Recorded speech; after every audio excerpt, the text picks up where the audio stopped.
We don't always get the opportunity to feature esteemed authors on Inside Stahls, but when you're a car with your own book, you're kind of a big deal.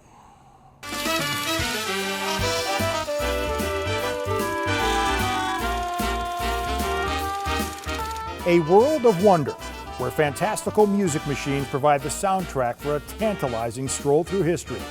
Vintage automobiles and memorabilia stimulate the senses around every chromed curve and corner. This is Inside Stahls.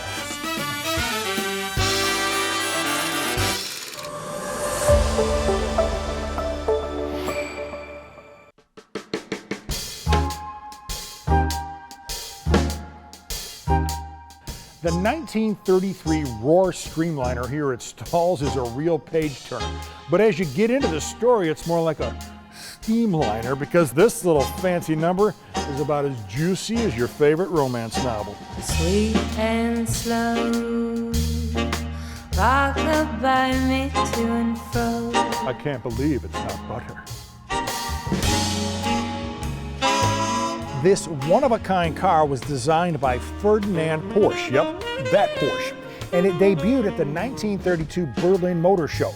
It has been meticulously restored by former employees of the original manufacturer, Autenreich, and overseen by Rohr expert Werner Schollenberger. If you haven't figured it out by now, Hock de Lieber, this is German engineering at the house.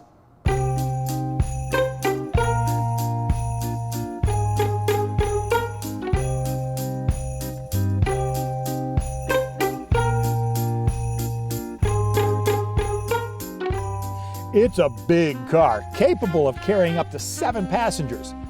7 little passengers.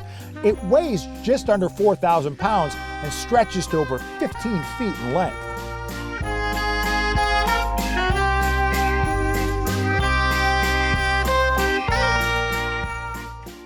The welded box sections of the chassis formed longitudinal frame rails which allowed Rohr to set the floorboards lower, creating deep seating wells and, in turn, extra legroom.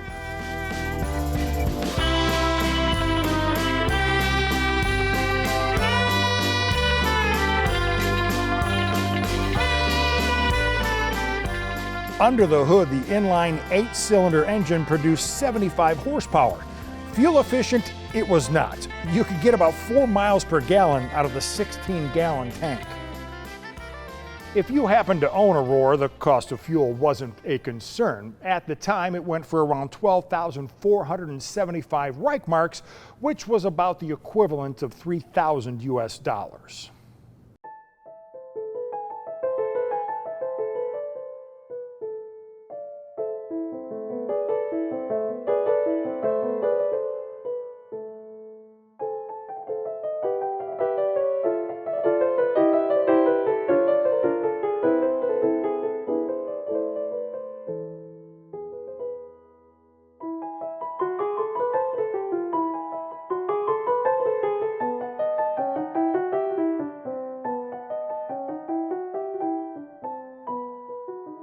The Rohr name was known for quality. It was large and in charge, combining a mix of power and luxury that was only matched by its effortless driving experience. Easy peasy. Founded by German aviation pioneer Hans Gustav Rohr in 1926, the automobile company experienced immediate success, but the Great Depression forced the company into bankruptcy in 1930.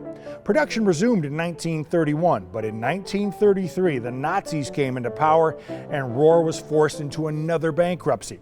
Another attempt was made to start production in 1936, but a year later, Rohr was out of business for good. Ooh, now my favorite part of any book, the pictures. Feel free to read along.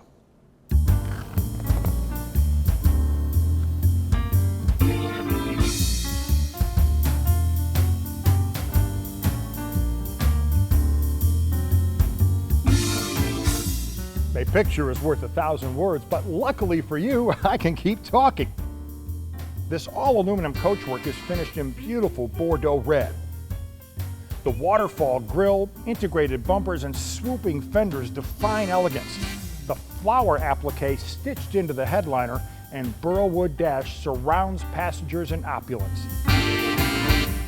One of the cool features is the way the windows roll up. Look at this, mechanical trim that forms a center post.